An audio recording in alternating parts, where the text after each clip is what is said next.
$1 million. That's what's sitting on the table right now for anyone who knows where Nancy Guthrie is. Not who took her, not why, just where she is. And in 70 days, not one person has called. Think about that. Nancy is 84 years old. She has a heart condition. She depends on medication every single day to stay alive. But before we talk about what happened to her, I need you to understand who she is. Nancy Guthrie is not just a headline. She is not just a case number. She is a mother, a grandmother, a woman who built a life in Tucson, Arizona, in a quiet neighborhood where she knew her neighbors by name and they knew hers. She is the kind of woman who answers the door when someone knocks, the kind of woman who trusts people, the kind of woman who never, not once in 84 years, gave anyone a reason to hurt her. And that might be exactly why she was chosen. Because the people who took Nancy didn't pick her by accident. They didn't stumble across her in the dark. They watched her. They studied her. They knew her routine, her home, her vulnerabilities. They knew she lived alone. They knew she was elderly. They knew she couldn't fight back. And they came anyway. The night it happened. It was the middle of the night when Nancy Guthrie was taken from her own home. Think about what that means for a moment. Not the middle of the day, not during a walk, not in a parking lot, in her own home. The one place on earth where any of us should feel completely safe. Her daughter Savannah didn't find out right away. Nobody does in these situations. You go to sleep thinking everything is fine. You wake up and the world has completely changed. What investigators found when they arrived told a story that was anything but random. There was blood on the floor. The back doors had been propped open from the inside, meaning someone had been in that house before that night. Someone had walked through those rooms, studied the layout, and prepared for what was coming.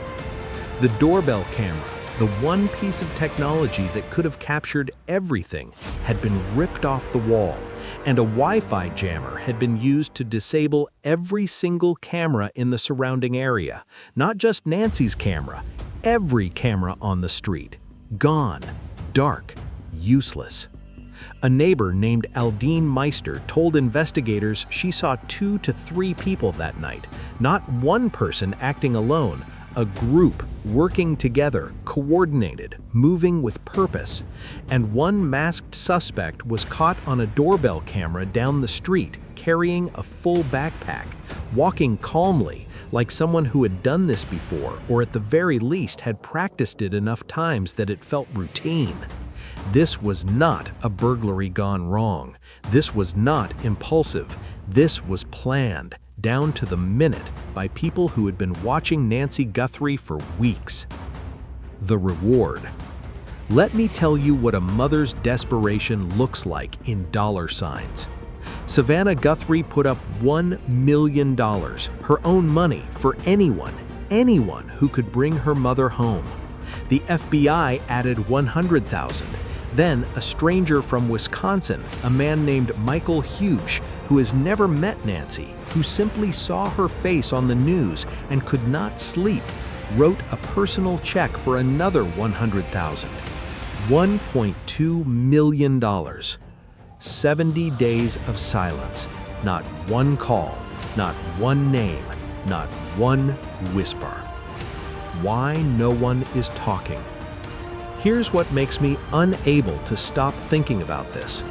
$1.2 million is enough to disappear, enough to pay off every debt you have ever owed, enough to start a completely different life in a completely different city where no one knows your name.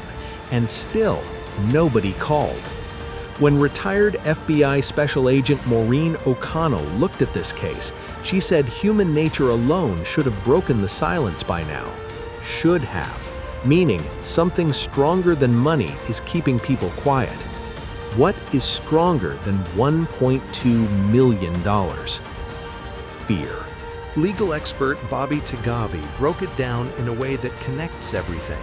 He said rewards don't eliminate fear. People worry about retaliation. They worry about being dragged into a high-profile case. They worry about exposing themselves to unrelated legal trouble. And some of them, he said this directly, don't even realize that the detail they're sitting on is important. Think about that last part. Somewhere out there, right now, there might be a person who saw something. A car they didn't recognize, a face that didn't belong, a conversation they overheard, and they have no idea that what they know could be the piece that breaks this entire case open. But fear is keeping them from making the call. Fear of what happens if the wrong person finds out they talked. Fear of what happened to the people who already knew too much. Michael Hupy and the trust problem. Here's the part that stopped Michael Hupy cold. Nancy is in poor health. The night she was taken, she left without her medication. Her pacemaker, the device keeping her heart beating in rhythm, stopped syncing. Hupy said, "I thought something had to be done quickly." Quickly, as in every day that passes, the window narrows. Every day that passes without her medication is a day her body is working against her. Every day that passes is a day the people who took her have more time to cover their tracks, move locations, silence witnesses. Quickly, as in there may not be much time left. And that was 70 days ago. And yet, Hupy, the man who put up $100,000 of his own money, is publicly telling people not to call the sheriff, not to call the FBI tip line. Call Crime Stoppers, he says. And there's a very specific reason for that. Crime Stoppers is not a government agency. It is not subject to Freedom of Information laws. When you call, they don't ask for your name. They give you a code number. If your tip leads to an arrest, you collect the reward using only that code. No identity, no record, no paper trail. No one ever knows it was you. That's real anonymity, the kind that a government tip line simply cannot offer. Hupy said it directly. Avoid the bickering, avoid the nonsense, and call Crime Stoppers instead. Think about what it means when the man funding the reward doesn't trust the agency running the investigation.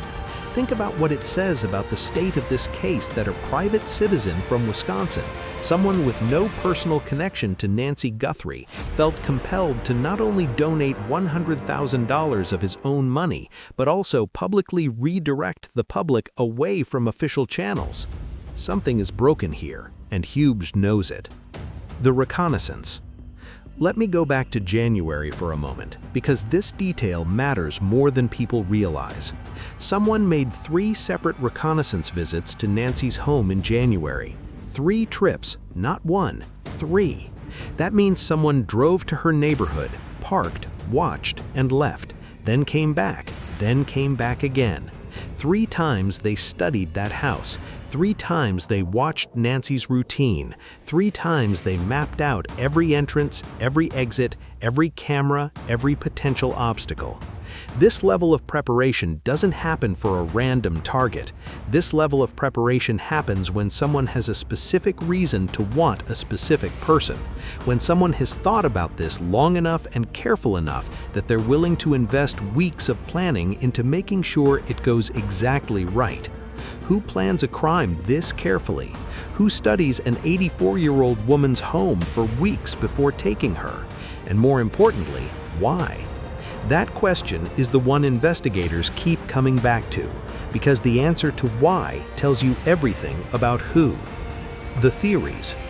True crime podcaster Josh Diaz put 3 words to this silence that I haven't been able to shake: ride or die. He believes there are 2 to 3 people involved, people who knew each other, people who planned this together, not strangers who met online, not hired hands from out of state, people with a shared history, people with a shared secret. And now they are bound together, not by loyalty, but by exposure. If one of them walks into a police station, the first question they'll hear is, "How do you know?" The only honest answer puts them in a cell right next to the person they're trying to turn in. You can't separate yourself from this crime, not when you were part of planning it, not when you drove the car, not when you held the door, not when you stood watch outside while someone walked into a grandmother's bedroom in the middle of the night. The $12 million might as well not exist for these people, because collecting it means confessing. But retired FBI Special Agent Maureen O'Connell sees it differently. She argues that if there were more than 2 people involved, someone would have gone for the money by now. The financial incentive is simply too large. Human nature should have cracked the silence. $1.2 million is life-changing money. It's the kind of money that makes people reconsider every decision they've ever made. It's the kind of money that makes someone think, maybe the risk is worth it. Maybe I can disappear before anyone finds out it was me. Maybe I can take the money and the people I'm protecting will never know. But it hasn't happened, not once in 70 days. And that contradiction is what makes this case so haunting. If human nature says someone should have talked and nobody has, then something far stronger than money is keeping them quiet. The darkest theory. But there's a third possibility, and this is the one that keeps retired homicide detective Kurt Dabb up at night. Dabb spent years working cases in Pima County. He knows this jurisdiction. He knows how criminals operate under pressure. He knows what desperation looks like. He knows what happens when the walls start closing in and people start calculating whether their partners are assets or liabilities. And he said something I need you to hear slowly. It wouldn't be too hard for the leader of this group to make the decision to take out his partners. Let that sit for a moment. The accomplices are the loose ends. They are the biggest threat to whoever planned this. They're the ones who could pick up a phone. They're the ones who could walk into a Crime Stoppers office with a code number and walk out with $1.2 million. They're the ones who know exactly what happened that night in Nancy Guthrie's home. And if the person who planned this is as calculated as every piece of evidence suggests, if this is someone who spent weeks studying a target, who used a Wi-Fi jammer, who ripped a camera off a wall, who propped doors open in advance, then leaving those loose ends alive would be the one mistake they wouldn't make. Think about the level of planning that went into taking Nancy. 3 reconnaissance visits, a Wi-Fi jammer that disabled every camera on the street, doors propped open from the inside, a masked suspect with a full backpack moving calmly through the night. This person or these people do not make careless decisions. They do not leave things to chance. They plan, they prepare, they execute. And the accomplices, the people who were there that night, who know every detail, who could destroy everything with a single phone call, are the one variable that cannot be controlled, unless they are removed. Maybe nobody has called because nobody can. Not anymore. The Bitcoin trail. But here's where something shifts, because while the silence on the tip lines has been deafening, there is one place where the people behind this may have made a mistake, a digital mistake, the kind that leaves a trail even the most careful criminal doesn't realize they're leaving. The FBI is currently tracking a Bitcoin connection in this case. The details are still emerging, but what we know is this: cryptocurrency is not as anonymous as people think. Every transaction leaves a record on the blockchain. Every wallet has a history. And forensic investigators who specialize in tracing digital money have cracked cases that seemed completely airtight. If money changed hands in connection with Nancy's disappearance, and the FBI believes it did, then somewhere in the blockchain is a thread, and that thread leads somewhere.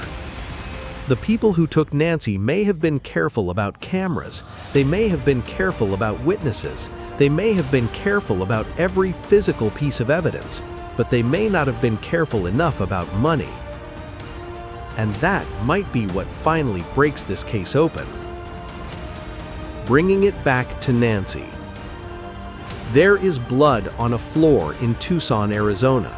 There is an 84-year-old woman somewhere without her medication, without her family, without anyone who loves her. I want you to think about what that means in the most human way possible. Nancy Guthrie has a daughter who cannot sleep. A family that wakes up every single morning not knowing if she is still alive. People who loved her and called her and visited her and sat across from her at dinner tables, and now they have nothing.